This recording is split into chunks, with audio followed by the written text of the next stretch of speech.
경북 지역에서 또다시 대형 산불이 발생해 적지 않은 피해를 남겼습니다. 화마가 강원 경북 지역을 핥히고 간 지 한 달 만인데요. 대기와 숲이 바싹 말라 있는 상태에서 이렇다 할 비 소식도 없어서 산불 위험이 점차 높아지고 있습니다. 네, 게다가 동해안 일부 지역에는 강풍까지 예고돼 있습니다. 조심하셔야겠습니다. 양진호 기자입니다. 숲에 쌓인 낙엽을 밟아봤습니다. 바스락 소리가 유난히 크게 들립니다. 흙을 움켜쥐어 봤습니다. 상당히 메마른 상태임을 촉각으로 느낄 수 있습니다. 지난 일주일 사이 강원 지역 평균 강수량은 10mm가 채 되지 않습니다. 경북 지역 역시 마찬가지. 여기에 두 지역 모두 오는 17일까지 큰 비 소식이 없습니다. 7일 전국에 봄비가 예고됐지만 1mm 이내로 건조특보를 해제시키기에는 턱없이 약한 비입니다. 위태로운 화약고 상태가 열흘 넘게 이어질 수 있다는 얘기입니다. 실제 강원 지역 곳곳에선 크고 작은 화재 사고가 잇따라 발생하고 있습니다. 소방당국은 지난 대형 산불 발생 직전까지 작은 산불들이 연달아 발생했다는 점을 반드시 기억해야 한다고 지적했습니다. 두 지역이 바짝 말라버린 시기에 강한 바람까지 겹칩니다. 7일부터 강원 산간 지역의 경우 순간 최대 풍속 초속 20m의 강한 바람이 예고됐고 동해안권 역시 초속 15m 이상의 강풍이 예상됩니다.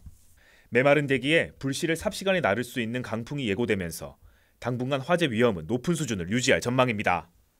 내일 오후부터 당분간 건조한 공기가 유입되는 가운데 강원 산지와 강원 동해안을 중심으로 바람도 강하게 불어 작은 불씨가 큰 불로 이어질 수 있기 때문에 각 산불 등 각종 화재 예방에 각별히 유의하시기 바랍니다.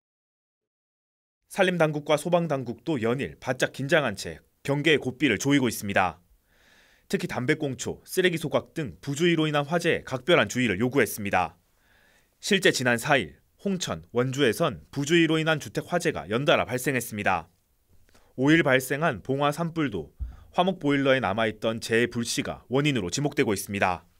산불 위험이 높은 시기로 등산객들께서는 입산 통제구역이나 폐쇄된 등산로에는 출입을 금하여 주시기 바라며 입산이 가능한 지역에 입산할 경우라도 라이터, 버너 등 화기나 인화물질 휴대를 절대 금지하여 주시고 산림 또는 산림과 가까운 곳에서 담배를 피우거나 꽁초를 버리는 행위를 일체 금지하여 주시기 바라겠습니다.